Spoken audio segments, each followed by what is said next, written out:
नमस्कार, आपकी बात छत्तीसगढ़ में आप सभी का स्वागत है। आपके साथ मैं हूं अभिलाष मिश्रा। छत्तीसगढ़ में वन क्षेत्र की बहुलता के चलते लगातार आप देख रहे हैं कि किस तरह से हाथियों को लेकर के वहां एक बड़ा मुद्दा बन चुका है। लेकिन आपको बता दें कि आज एक और पुराना मुद्दा जो है वो निकलकर सामने आ गया है और वो है बीजेपी का चेहरा आखिर कौन होगा। इससे लेकर के लगातार कभी बीजेपी लेमरू प्रोजेक्ट की बात करती थी, कभी कुछ बात करती थी, लेकिन अब बीजेपी के जो नए सब्जेक्ट हैं जिनको लेकर के बीजेपी की अंदरूनी सियासत उबाल खा रही है, उस पर आज बात करेंगे। बीजेपी का नया चेहरा या फिर बीजेपी का पुराना चेहरा कौन होगा इस विधानसभा चुनाव में बीजेपी का चेहरा। इसे लेकर प्रभारी डी पुरंदेश्वरी ने पहले ही कह दिया कि हम चेहरे पर नहीं मुद्दों पर चुनाव लड़ते हैं। लेकिन आज डॉक्टर रमन सिंह ने कुछ ऐसा कहा है कि जिसके बाद सवाल उठने लाजमी है। इसी पर करेंगे आज आपकी बात।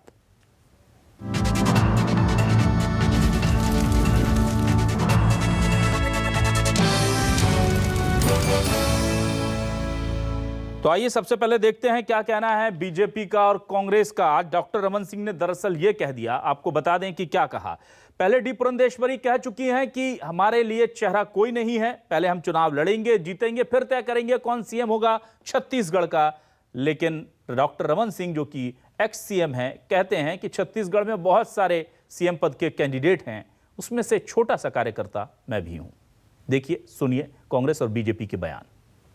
बीजेपी हमेशा मुद्दों पे चुनाव लड़ती है और जब भी विधायक बन जाते हैं तो विधायक दल मुख्यमंत्री तय करता है।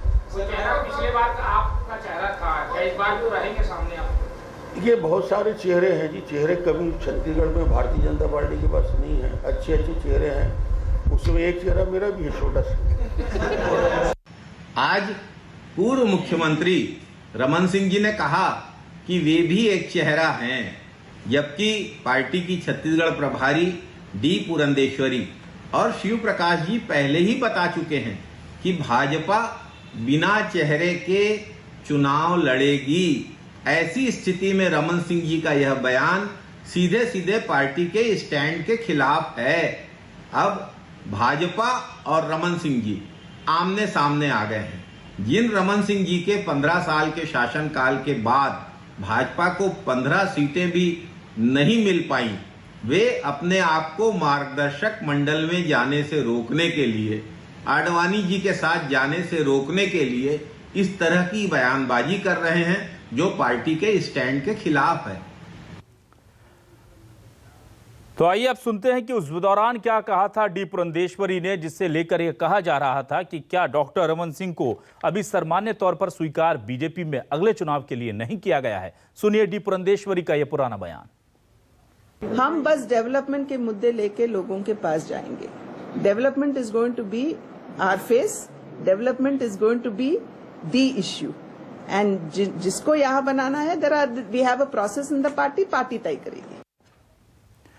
तो आइए अब लेंगे आज के सवाल क्या है हमारे सवाल, जरा ये भी अपने दर्शकों को दिखा देते हैं। आखिर सबसे बड़ा सवाल तो यही है कि छत्तीसगढ़ में बीजेपी का चेहरा कौन है, ये सबसे बड़ा सवाल है।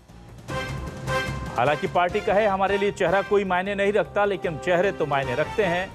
डी पुरंदेश्वरी बोले चेहरे पर नहीं मुद्दे पर होगा चुनाव, ये उन्होंने बयान दिया, हमने आपको सुनाया। लेकिन रमन सिंह बोले हम भी हैं मैदान में। 2.5 साल दूर चुनावी रण, बीजेपी में घमासान प्रचंड। तो दावेदारी तो ठोक दी है सीधे तौर पर। अब खुलकर के इस बयान को देना ये अपने आप ही साबित करता है कि कुछ बहुत ठीक नहीं चल रहा। हमारे साथ खास मेहमान जुड़े हुए हैं, 2 फायर ब्रांड नेता हमारे साथ जुड़ चुके हैं। आरपी सिंह प्रवक्ता कांग्रेस वरिष्ठ नेता, आरपी सिंह जी बहुत स्वागत है आपका। और संजय श्रीवास्तव जी बीजेपी के वरिष्ठ नेता प्रवक्ता, बहुत बहुत स्वागत है संजय जी आपका। संजय जी, सबसे पहला सवाल आज तो आपसे लाजमी है, क्या वजह है सर कि डी पुरंदेश्वरी जी कह रही हैं कि चेहरे पर नहीं हम मुद्दों पर चुनाव लड़ते हैं, और यह इशारा साफ होता है देखिए सर पॉलिटिक्स में कि हमें अभी चेहरों पर बात नहीं करनी है। लेकिन रमन सिंह जी जैसे सबसे अनुभवी और मंजे हुए नेता अगर ये कहते हैं कि बहुत सारे चेहरे हैं और मेरा भी एक छोटा सा चेहरा है, तो ये दरअसल शब्द कुछ हैं लेकिन भावनाएं समझ में आती हैं। क्या कहेंगे आप?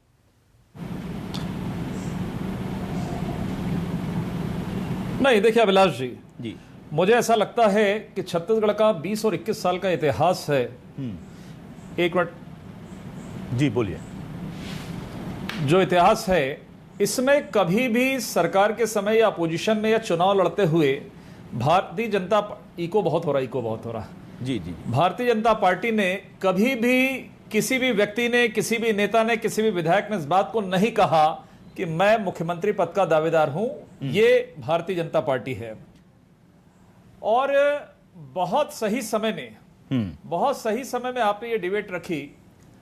कुछ दिन पहले ही बहुत ज्यादा इको हो रहा है, बहुत ज्यादा हो रहा है। इसको थोड़ा कम करवाइए ना। थोड़ा तकनीकी दिक्कत है, शायद थोड़ा पीसीआर हमारा से कंट्रोल करने की कोशिश अभिलाष करेगा। जी, मैं हाँ नहीं कहीं दिक्कत नहीं, कहीं दिक्कत नहीं, ठीक हो गया है। मेरा ये कहना है, आपने बहुत सही समय पर इस विषय को रखा है, इस डिबेट को रखा है। देखिए, दो दल हैं इस छत्तीसगढ़ के अंदर में, एक भारतीय जनता पार्टी और दूसरी है कांग्रेस। जी। भारतीय जनता पार्टी 15 साल तक इस प्रदेश में हमने नेतृत्व किया, हमने जनता की सेवा किया। कहीं 15 साल में एक भी आवाज नहीं आई कि मुख्यमंत्री बदलना है, मुख्यमंत्री कौन होगा। जी। और दूसरी ओर एक सत्ताधारी दल कांग्रेस है, जिसमें 15 दिन पहले उसी मंत्रिमंडल के जो मुख्यमंत्री पद के दावेदार हैं, उन पर एक विधायक उन्हीं की पार्टी का ये आरोप लगाता है कि उनकी हत्या करवाने की साजिश रची जा रही है। और कहीं ना कहीं जो पेच है, ये जब सामने आया तो ये मुख्यमंत्री का विषय ही था, क्योंकि उन्होंने इस बात को कहा, बृहस्पति सिंह जी ने, कि चूंकि मैंने भूपेश बघेल जी की तारीफ करी थी, इसलिए टीएस सिद्धू जी ने मुझ पर हमला कराया। एक बड़ा अंतर एक भारतीय जनता पार्टी और कांग्रेस पर इस तरीके से स्पष्ट रूप से दिखाई दे रहा है। दूसरा विषय, जो मुद्दे की बात आपने जो सवाल किया, जी, देखिए, चुनाव तो होंगे, चुनाव में यदि हम बहुमत आते हैं तो कोई ना कोई तो मुख्यमंत्री का चेहरा होगा। चूंकि सत्ताधारी दल रहता है, मुख्यमंत्री हमारे पास रहते हैं, अगला चुनाव होता है, स्वाभाविक तौर पर वो चेहरा हमारे सामने होता है। लेकिन आज हम विपक्ष में हैं और हम मुद्दे के आधार पर, हम जैसा कि उन्होंने कहा, development is going to be issue. Development हमारे लिए एक बड़ा मुद्दा है, जो डी पुरंदेश्वरी जी ने कहा, हमारी प्रभारी ने कहा। और निश्चित रूप से जब हमारा बहुमत आएगा तो कोई ना कोई चेहरा इसी छत्तीसगढ़ से, इसी 2, 4, 5 नेताओं के बीच में से कोई एक चेहरा होगा। इसलिए मुख्यमंत्री जी ने कितनी सरलता के साथ में कहा कि हमारे पास चेहरे बहुत सारे हैं, लेकिन मैं भी एक छोटा सा चेहरा हूं। मुझे लगता है इसमें कहीं कोई शंका कुशंका कि मार्गदर्शन मंडल, ये जो कहानी कांग्रेस कर रही है, इसमें कहीं कोई दम नहीं है। मुझे तो बड़ा आश्चर्य होता है कि लगातार ये हम पर आरोप लगाते हैं। आखिर ये कांग्रेस पार्टी रमन सिंह के चेहरे से इतनी डरी क्यों है कि एक मुहिम के तहत, एक टूल किट के तहत, कि डॉक्टर रमन सिंह को हम किस तरीके से बदनाम करें। मुझे लगता है कि 2.5-3 वर्ष के अंदर में इन्होंने अपने चेहरे को स्थापित नहीं कर पाया जनता के बीच में। और आज भी जो 15 साल 3 चुनाव के अंदर में एक भय था डॉक्टर रमन सिंह का, वो भय आज भी कांग्रेस पार्टी और कांग्रेस सरकार में देखा जा सकता है। ठीक है। आरपी सिंह जी, डरते हैं आप लोग कांग्रेस से, माफ कीजिएगा, रमन सिंह जी से, और कांग्रेस इसीलिए ये सब टूल किट और तमाम चीजों का इस्तेमाल करती है ताकि रमन सिंह जी को डिफेंड कर पाएं?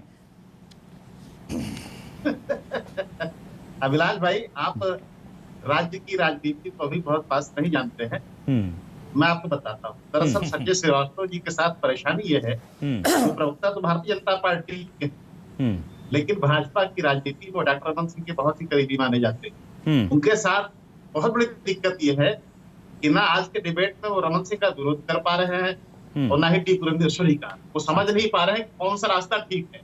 वो चौराहे पर आकर खड़े हो गए। तो उनकी सारी उलझन को मैं दूर कर देता हूँ।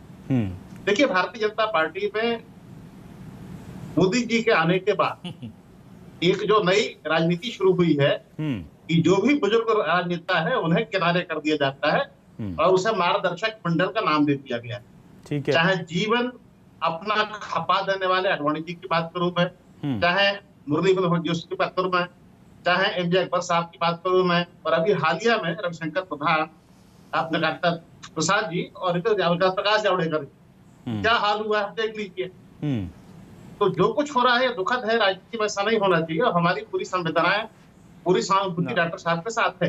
लेकिन बावजूद इसके एक मिनट शुरू क्यों बात क्यों, लेकिन बावजूद इसके अगर प्रदेश प्रभारी डी पुरंदेश्वरी आकर बोलती है कि रमन सिंह चेहरा नहीं होंगे और रमन सिंह को प्रेस क्लब में जाकर पत्रकार वार्ता लेकर यह बताना पड़ जाए कि मैं भी चेहरा हूँ, इसका मतलब है सब कुछ ठीक नहीं चल रहा है। ठीक है। अगर प्रदेश प्रभारी कहती हैं आप चेहरा नहीं और आप कहते हैं मैं चेहरा हूँ, इसका मतलब है कि आप अपने ही प्रदेश प्रभारी के खिलाफ हैं। तो हमको तो यह पूछना संजय जी से कि क्या अब पार्टी संगठन अनुशासनात्मक कार्रवाई रमन सिंह पर करेगा या नहीं?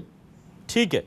लेकिन आरपी सिंह जी, ये सवाल जब कांग्रेस उठाती है ना तो थोड़ा सा आश्चर्य होता है। जिस तरह से संजय जी कह रहे थे, मैं बहुत ज़्यादा नहीं समझता छत्तीसगढ़ की सियासत को, आप सही कह रहे हैं, लेकिन मैं इतना ज़रूर समझता हूं कि कांग्रेस में जिस तरह से लट्ठम लट्ठा हो रहा है इस वक्त, वो तो मुझे लगता है उससे तो बीजेपी बहुत अनुशासित दिखती है सर। और आपने एक बात कही कि जीवन खपाने वाले नेता एक तरफ चले जाते हैं, उसमें आप बड़ी सफाई से कांग्रेस के G23 का नाम छोड़ देते हैं, जिन्होंने कांग्रेस को खड़ा किया, और उन्हें जाकर के दूसरे राज्य में बैठक करनी पड़ती है। आप जब बात करते हैं कि वहां पर नेताओं की अच्छे से पूछ नहीं है, तब आप सिंधिया और तमाम ऐसे नेता जिनको लेकर के कांग्रेस आलाकमान रात को अभी सो नहीं पा रहा, आपके कांग्रेस के भी 3-4 बड़े नेता जो हैं दिल्ली के चक्कर लगा रहे हैं, उनको भूल जाते हैं। तो कांग्रेस जब अनुशासन की बात करती है तो मुझे व्यक्तिगत तौर पे ऐसा लगता है, मैं बहुत कम समझता हूं सियासत को, कि उसे कम से कम छत्तीसगढ़ में या कांग्रेस को अनुशासन के लेवल पर बीजेपी पर उंगली नहीं उठानी चाहिए। क्या कहेंगे आप आरपी सिंह जी? देखिए, आपने जो सवाल पूछा बहुत अच्छा, उसका धन्यवाद। संजय श्रीवास्तव जी ने कहा कि लट्ठम लट्ठ चल रहा है। लट्ठम लट्ठ तो हमने तब देखा था भाई जब रमन सिंह मुख्यमंत्री थे और शिव प्रताप सिंह आपके अध्यक्ष थे। उन्होंने कहा कि रमन सरकार आदिवासियों के खिलाफ काम कर रही है, उनको पद से हटा दिया गया। रमन सिंह के तीसरे कार्यकाल में मेरे मित्र हमने ही देखा, झलकी मामले में एक मंत्री के खिलाफ कार्रवाई होती है और सारा मीडिया उस मंत्री के घर में आ जाता है, तो मंत्री कहते हैं कि मुझे राजनीतिक रूप से बदनाम करने के लिए सोची समझी साजिश के तहत ये कार्रवाई की जा रही है और समय आने पर उस नाम का खुलासा करूंगा। अब मैं आता हूँ कांग्रेस पे, जो सवाल आपने पूछा मूल प्रश्न, तो हमारे हाथ पर लट्ठम लट्टा है नहीं भाई। मुख्यमंत्री जी ने कह दिया कि पार्टी का आदेश था, मुख्यमंत्री पद की शपथ लो, पार्टी का आदेश होगा छोड़ दूंगा। ये सिंहदेव ने साफ साफ कहा कि जो आदेश होता है वो हाईकमान का होता है। प्रदेश का प्रभारी पीएल पुनिया का बयान चुका है कि ऐसी बातें काल्पनिक हैं। दरअसल हो यह रहा है कि भारतीय जनता पार्टी में जो आज की यहाँ पर की आपस में गुटबाजी है वो इतनी बुरी है। मैं बता रहा हूँ, मैं पार्टी लाइन में 22 साल से अधिक होगा मुझे मीडिया के लिए काम करते। वहां पत्रकार मित्र जो बीजेपी की बीट कवर करते हैं बताते हैं कि अगर एक वरिष्ठ नेता मोबाइल फोन में बात कर रहा है और गेट से कोई दूसरा आदमी आ जाए तो जानबूझकर चेहरा घुमा लेता है ताकि दुआ सलाम तक न करना पड़ जाए।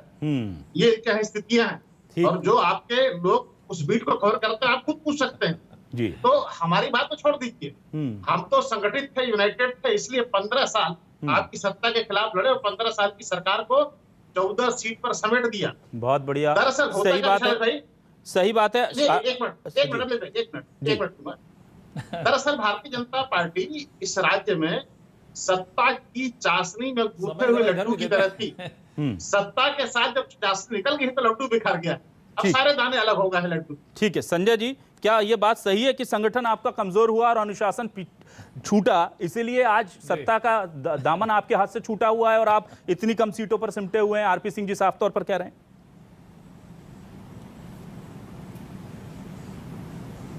देखिए ऐसा है अभिलाष जी, आपने जो सवाल किया, ये आज जो मुद्दा है उन मुद्दों पर कहीं कोई चर्चा ही आरपी सिंह नहीं कर पा रहे हैं और ये तकलीफ है, कहीं दिक्कत की बात नहीं है। और आपने तो स्वयं कहा कि अनुशासन और कांग्रेस ये गले से नीचे नहीं उतरता। पहली बात, झूठ का रायता फैलाना, इसमें कहीं कोई दिक्कत की बात नहीं। पहली बात, इनके माइंड को मैं क्लियर कर दूं कि डॉक्टर रमन सिंह ने कोई प्रेस कॉन्फ्रेंस का आयोजन नहीं किया मेरे भाई। प्रेस से मिलिए कार्यक्रम था, प्रेस ने बुलाया, प्रेस ने सवाल किया, उस सवाल के जवाब में डॉक्टर रमन सिंह दिए। इसलिए मीडिया के अंदर में बैठ के हमको भ्रम नहीं, आप जनता को भ्रमित करिए, कहीं दिक्कत नहीं है, लेकिन मीडिया के अंदर पर बैठकर हमको सत्यता के साथ में आना चाहिए, पहली बात। दूसरा विषय, इन्होंने मोदी जी के लिए कहा, ठीक है, एक पॉलिसी है, एक सिस्टम है, एक विजन है माननीय मोदी जी का कि हमको किस तरह से आगे बढ़ना है। क्या मोदी जी का यह कहना कि हम यदि उम्र दराज हो गए हैं, उनको ससम्मान यदि दूसरी लाइन को हम मौका देना चाहते, वो बेहतर है, या फिर ज्योतिरादित्य सिंधिया का विरोध, या फिर सचिन पायलट का विरोध, या फिर अमरिंदर सिद्धू की लड़ाई दिल्ली के अंदर में, या भूपेश बघेल टीएसए देव, या बृहस्पति सिंह का हत्या का आरोप, उसके बाद गले लगा लेना, बहिर्गमन? मुझे लगता है इस प्रदेश की एक एक जनता कहेगी नहीं, मोदी जी की पॉलिसी ज्यादा बेहतर है। आज सरकारें आती, सरकारें जाती, मुख्यमंत्री आते हैं, बदल जाते हैं संजय जी, लेकिन आप तो केवल 2.5 वर्ष है ना संजय जी, लेकिन जी त्रिपुरा से दिल्ली पे बैठे हुए हैं, संजय जी, नेता चले गए। संजय जी, एक सवाल मेरे मन में, संजय जी, एक सवाल मेरे मन में है, अगर आप कांग्रेस को निशाना बनाते हैं तो कहीं कांग्रेस की भी तारीफ भी होनी चाहिए, वहां होनी चाहिए। जब इतने सबके बाद भी जब टीएस सिंहदेव जी से पूछा जाता है रायपुर से लेकर दिल्ली तक, तो वो कहते हैं कोई मतभेद नहीं है, हम पार्टी फोरम में अपनी बात रखते हैं। और वो जो बात कहते हैं कि ना तो इस तरह की कोई फॉर्मूले की बात है, ये सब मीडिया की बातें हैं।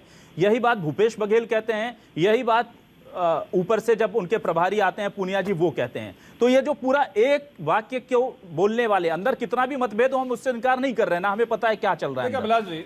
लेकिन अगर ये चीज प्रदेश प्रभारी बोलती हैं कि हम चेहरों पर नहीं लड़ते और अगर सीएम साहब कह रहे हैं, एक्स सीएम साहब, तो फिर तो लगता है ना कि इतना तो समझते हैं कि जब वहां इतना फॉलो हो रहा है डिसिप्लिन तो हमें भी कर लेना चाहिए। तो अगर कह रहे हैं तो इसका मतलब फिर सवाल तो उठेंगे। नहीं, देखिए अभिलाष जी, देखिए अभिलाष जी, सत्य सही या असत्य सही है, पहली बात। मैं इसके दो तीन एंगल हैं एक्चुअली। आज ही एक वीडियो वायरल, अभी 10 मिनट पहले मैं टीएस सिंह जी का इंटरव्यू देख रहा था, वो आप इस चैनल के इंटरव्यू के बाद आप देख लीजिए कि क्या स्थिति है, पहली बात। दूसरा बात है असत्य कहना। एक राजनीति में भी सज्जन व्यक्ति होते हैं, मैं कहां कह रहा हूं कि असत्य ही कहना।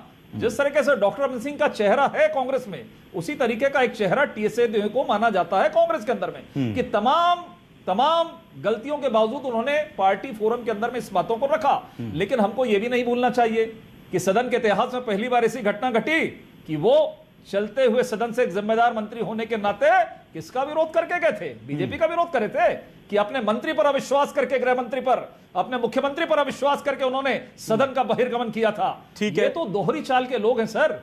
आरपी सिंह जी, बेवकूफ बनाने का काम आरपी सिंह कुछ और चलता है। आरपी सिंह जी, लगता है, आपको क्या लगता है, क्या सत्यता सामने आनी चाहिए? संजय जी, आप गलत चीजों को प्रोजेक्ट। आरपी सिंह के पास आता हूं। आरपी सिंह जी, आपको क्या लगता है, क्या वाकई में रमन सिंह बहुत बड़ा चेहरा थे, ये सब जानते हैं, इतने लंबे समय तक सीएम रहे, लेकिन जिस स्थिति में आज बीजेपी है उसका जिम्मेदार भी आलाकमान उनको मानता है, और यही वजह है शायद कि सीधे तौर पर नाम बार बार कोशिश की जाती है कि उनको हम सीधे प्रोजेक्ट ना करें?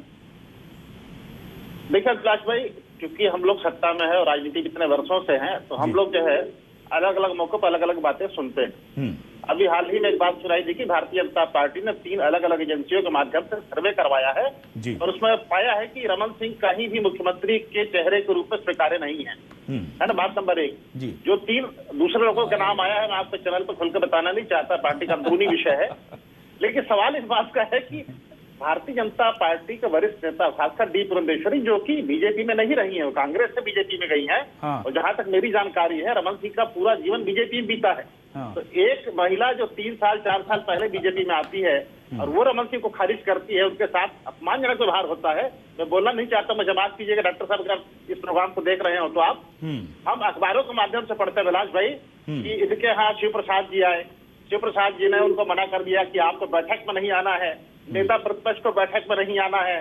फिर डॉक्टर साहब रिक्वेस्ट की, इससे मैसेज गलत जाएगा, तो ठीक है आप वर्चुअल जुड़ जाइए। अरे क्या है भाई, एक आदमी 15 साल मुख्यमंत्री रहा है, वो हमारे भी सीएम रहे हैं, हम उनके राजनीतिक विरोधी रहे हैं, लेकिन निजी तौर पर मैं उनका सम्मान करता हूँ। ऐसा अपमानजनक व्यवहार उस व्यक्ति के साथ नहीं होना चाहिए जो आज हो रहा है। आप देखिए संजय जी बैठे हैं, उनके बहुत करीबी आदमी हैं, आज ये चाह कर भी डॉक्टर साहब के खिलाफ नहीं जा पा रहे हैं और पुरंदेश्वरी के खिलाफ नहीं जा पा रहे हैं। पूरी भारतीय जनता पार्टी अब खंड खंड बट चुकी है।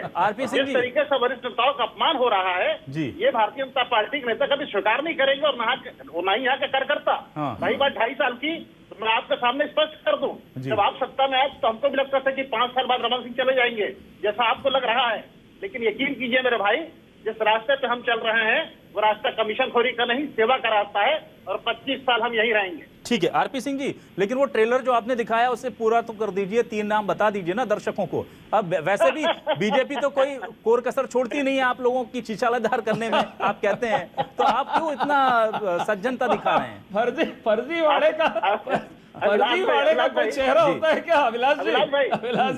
फर्जी वाले का कोई चेहरा है क्या?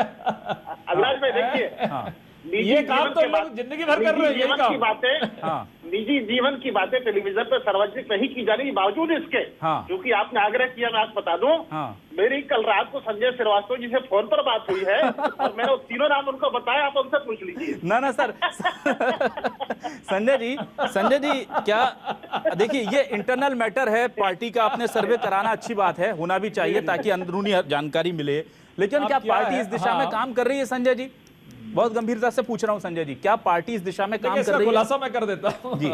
अभिलाष जी देखिए अभिलाष जी मैं खुलासा कर देता हूं इनके। कांग्रेस की करतूत को मैं बेहतर तरीके से जानता हूं। देश की आजादी के बाद से इनका आरोप क्यों लगाता है, षड्यंत्र का, तमाम प्रकार का, यही कहानी ये विपक्ष में खेलकर खलल पैदा करना चाहते हैं, पहली बात। दूसरा विषय ये कि अभी चिंता कर रहे थे डॉक्टर रमन सिंह का, मुझे लगता है इतना चिंता जितना ये डॉक्टर रमन सिंह की चिंता कर रहे हैं उसका यदि 25% भी ये टीएससी एलओ की चिंता करते तो शायद ये तूफान जो आया है, ये जो बवाल आया है, ये शायद नहीं होता। तो अपने घर को ठीक करने की जगह दूसरों के घरों में झांक रहे हैं, एक चीज। और दूसरा जो आपने कहा कि 3 नाम वाला, देखिए क्या है, दरअसल ये है कि जनता के साथ में इन्होंने जो वादे किए, डेवलपमेंट के नाम पर ये सरकार पिट गई है। अब ये सरकार सर्वे करवा रही है। उन्होंने मुझसे जो टेलीफोन पे कहा कि कांग्रेस से ये सर्वे करवा रही है कि आखिर भैया कौन है, डॉक्टर रमन सिंह की क्या स्थिति है, और ये एक षड्यंत्र के तहत तमाम प्रकार के चेहरों का प्रोजेक्शन करना चाहते हैं। मैंने पहले कहा डिबेट के शुरुआत में कि डॉक्टर रमन सिंह के चेहरे से ये इतना डरते हैं कि ये कैसे भी करके षड्यंत्र से उस चेहरे को वो खारिज करना चाहते हैं। सबसे बड़ा डर एक्चुअली ये है अभिलाष जी कि 15 साल हमारी सरकार थी डॉक्टर रमन सिंह की, ये 2.5 साल रहे, बड़े बड़े वादे किए। आज लोग डॉक्टर रमन सिंह को याद कर रहे हैं, बीजेपी की सरकार को याद कर रहे हैं कि इनसे तो लाख गुना सरकार डॉक्टर रमन सिंह की बेहतर थी। इसलिए इनके मन में डर है RP Singh ji, please. Doctor Raman Singh यदि फिर आए तो शायद फिर से 15 साल आरपी सिंह जी बोलिए न लग जाए। मुझे लगता है 15 साल इनको फिर लग जाएगा। इसलिए एक सबसे बड़ी चिंता का जो विषय है कि डॉक्टर रमन सिंह का चेहरा, क्योंकि आज जो है विलास जी, पुरंदेश्वरी जी ने यह नहीं कहा कि कौन चेहरा होगा कौन नहीं होगा, उन्होंने कहा कि हम डेवलपमेंट के आधार पर लड़ेंगे, इसलिए कि ये डेवलपमेंट कर नहीं रहे हैं। ठीक है, आरपी सिंह जी जवाब दे रहे हैं सर। आरपी सिंह जी, जो हमारा शीर्ष नेतृत्व तो तय करेगा, ये गांधी परिवार तय नहीं करेगा। जी संजय जी, आरपी सिंह जी जवाब दे रहे हैं। आरपी सिंह जी जवाब दे रहे हैं। जी, पार्टी तय करेगी, ये कांग्रेस पार्टी नहीं है। बोलिए आरपी सिंह जी, प्लीज। 4 आदमियों को बेवकूफ बनाया इन्होंने। आरपी सिंह जी जवाब दे रहे हैं। संजय जी, आरपी सिंह जी जवाब दे रहे हैं, प्लीज। 4 लोगों को इन्होंने कहा मुख्यमंत्री बनाएंगे। प्लीज सर, आखिरी में ये स्थिति रही इनकी। संजय जी प्लीज, आरपी सिंह जी जवाब दे रहे हैं। जी अभिलाष भाई, हाँ, जब डी पुरंदेश्वरी कहती हैं कि विकास के मुद्दे पर चुनाव लड़ेंगे, तो विकास के मुद्दे पर तो वो पार्टी चुनाव लड़ती जो सत्ता में हो, जो अपोजिशन में हो वो विकास के मुद्दे पर कैसे चुनाव लड़ेगा? मतलब बड़ा स्पष्ट है कि रमन सिंह चेहरा नहीं होंगे, वो खारिज कर दिया है। दूसरी बात, मैं समझाऊं, जो संजय श्रीवास्तव जी की खुशी है, जो संजय श्रीवास्तव की खुशी है, आपको उसका कारण बता देता हूँ। कल मैं इनके फोटोग्राफ देख रहा था, इनके पोस्टर देख रहा था, उड़द जी के क्षेत्र में जो 15 साल यहाँ पर मंत्री रहे, उस क्षेत्र में संजय जी का चेहरा चमक रहा है। आखिर क्यों? उस सर्वे में ये बात भी लिखी है कि जो लोग 3 चुनाव जीत चुके हैं या लड़ चुके हैं, उनको पार्टी टिकट नहीं देगी। मतलब संजय जी को अपना भविष्य उज्जवल दिखाई दे रहा है। मैं उनको बधाई देता हूँ। ना तो सर अगर टिकट दे भी देगी तो आप लोग बैठे तो हैं हराने के लिए, आप बधाई कहाँ दीजिए, आप तो उन्हें चुनौती दीजिए सर। आप लोग बैठे हैं। संजय जी आप बताइए। टिकट के लिए बधाई दे रहे हैं जी, टिकट के लिए बधाई दे रहे हैं। टिकट के लिए बधाई, ठीक है संजय जी। कांग्रेस की ये बधाई और कांग्रेस की ये चुनौती जो है आने वाले चुनाव को लेकर स्वीकार है आप? देखिए अभिलाष जी, बिल्कुल आने वाले चुनाव में आज आरपी सिंह कर रहे हैं। 2 साल के अंदर में हर एक कांग्रेस का कार्यकर्ता, हमको तो लाखों फोन आते हैं कांग्रेस कार्यकर्ताओं के कि भैया आपकी सरकार बहुत अच्छी सरकार थी, इसलिए कांग्रेस पार्टी तो हमारे साथ है। और इनको मालूम है कि सत्ता बदलना है। जो एक गंभीर मुद्दा था जो आरपी सिंह ने किया, सरकार आ गई, यहाँ आम जनता की सुनवाई हो रही है। जो सत्ता हमारी सुनवाई नहीं होती थी। जो सत्ता जिसकी रहती है, एक मिनट, सत्ता डेवलपमेंट, सत्ता विकास के मुद्दे पर लड़ती है, बिल्कुल मैं मानता हूं। यदि आपने कुछ काम किया होगा तो ना, क्योंकि 15 साल हमने काम किया है उस विकास के मुद्दे को, उस विकास को जनता पहचान रही है और आपसे अपेक्षा किया था, लेकिन आप नहीं। संजय जी, 15 साल का विकास जो था, ये कंपेयर 15 साल का विकास अंदर में होगा, 2023 के अंदर में होगा और आपको खारिज होगी। ठीक है सर, ठीक है। बीजेपी का कोई नाम आरपी जी केवल 20 सेकंड में सर लास्ट कमेंट आपका लूंगा, फिर 20 सेकंड में संजय जी का लूंगा। सर 20 सेकंड में आरपी सिंह जी आपका कमेंट सर। देखिए, स्पष्ट है एक बात कि अब रमन सिंह का चेहरा भारतीय जनता पार्टी ने नकार दिया है, लेकिन उनके साथ जो पार्टी दुर्व्यवहार कर रही है वो उचित नहीं मानता हूं मैं, और मैं उसकी जो है कड़े शब्दों में निंदा करता हूं। आप उन्हें खारिज कर दीजिए, अपमानित मत कीजिए। एक 15 साल व्यक्ति जो मुख्यमंत्री रहा, वो अगर आकर प्रेस के सामने बोलता है नहीं मैं भी एक छोटा सा चेहरा हूँ, अरे छोटा चेहरा क्यों है? आप प्रदेश के भारतीय जनता पार्टी की राजनीति में सबसे बड़ा चेहरा है। तो इस तरीके से अपमानित करने का अधिकार आपको नहीं है। आपकी पार्टी आंतरिक विषय चाहे उससे चेहरा बनाइए आप, लेकिन अपमानित मत कीजिए। संजय जी, एक बड़ा चेहरा जब आकर ये कहे मैं भी छोटा सा चेहरा हूं, और पुरंदेश्वरी जी कह रही है कि हमको चेहरे का अभी फिलहाल कोई बात नहीं है, तो फिर इसका मैसेज क्या ले जनता सर? अभिलाष जी, मैं आ रहा हूं जी। बिल्कुल बिल्कुल कहीं दिक्कत की बात नहीं। पुरंदेश्वरी जी ने ये नहीं कहा कि डॉक्टर रमन सिंह नहीं रहेंगे या ये नहीं रहेंगे। उन्होंने कहा मुद्दे चुनाव हम डेवलपमेंट के मुद्दे पर लड़ेंगे। दूसरा विषय चेहरे ये पर है नहीं लड़ेंगे, कि उनका ये डॉक्टर कहना रमन तो चेहरे सिंह पर एक नहीं तरफ लड़ेंगे। ये उनकी बुराई करते हैं, ये उनको डोमिनेट करते हैं। सुन लो बस 20 और सेकंड फिर सर, कहते हैं कि चिंता भी करते हैं। और एक उन्होंने दुर्व्यवहार की बात की डॉक्टर रमन सिंह से। मैं इनको टीएस सिंहदेव जी के सदव्यवहार के लिए, जो सदव्यवहार हुआ है टीएस बाबा का, उसके लिए आपको बधाई देता हूं पूरी कांग्रेस पार्टी को। इसी तरीके का वो हमारे सदव्यवहार नेता करिए, है, हम उनको सम्मान करते हैं, पूरी पार्टी उनका सम्मान करती है। नेता के साथ हमारे आपने नेता है, शानदार व्यवहार आपको किया चिंता है। करने की जरूरत नहीं है छत्तीसगढ़ की उनकी। जनता देख आप रही डॉक्टर है। साहब की चिंता कीजिए। चलिए, बहुत सर बहुत सस्पेंड किया बृहस्पति सिंह को। क्या डॉक्टर साहब की चिंता कीजिए। ना ठीक है, बहुत ना डॉक्टर साहब छत्तीस सर संजय जी आरपी सिंह जी नहीं Sanjay ji RP Singh ji please sir, समय नहीं है। संजय जी आरपी सिंह जी, बहुत अच्छा छत्तीसगढ़ में सियासी इस वक्त नजारा है कि उस वक्त जब आरपी सिंह जी को चिंता हो रही है डॉक्टर रमन सिंह की, और संजय श्रीवास्तव जी परेशान हो रहे हैं टीएस सिंहदेव के से हुए बर्ताव को लेकर, तो यह सौहार्द छत्तीसगढ़ की सियासत का ऐसा ही बना रहे ताकि हमें एक अच्छी सियासत, सकारात्मक राजनीति प्रदेश में देखने को मिलती रहे। लेकिन सवाल बहुत है सर। संजय जी, सवाल तो पूछेंगे लोग, क्योंकि बीजेपी में चेहरा बहुत बड़ा होता है, हम देखते आए हैं, चाहे पीएम मोदी हो, अमित शाह हो, रमन सिंह हो या तमाम लोग हों, चेहरा कौन होगा इस पर निगाह जरूर रहेगी। और आरपी सिंह जी, आज तो आपका दिन था, जाहिर सी बात है कि रमन सिंह जी ने ऐसा लगा कि शायद बीजेपी के लिए सेल्फ गोल कर दिया। आज आप मुस्कुराइए, फिर कभी देखते हैं कि शायद बीजेपी को भी मौका मिले। बहुत बहुत शुक्रिया आरपी सिंह जी आपके आने का, और संजय श्रीवास्तव जी आपका भी इस डिबेट में शामिल होने के लिए। तमाम दर्शकों का धन्यवाद।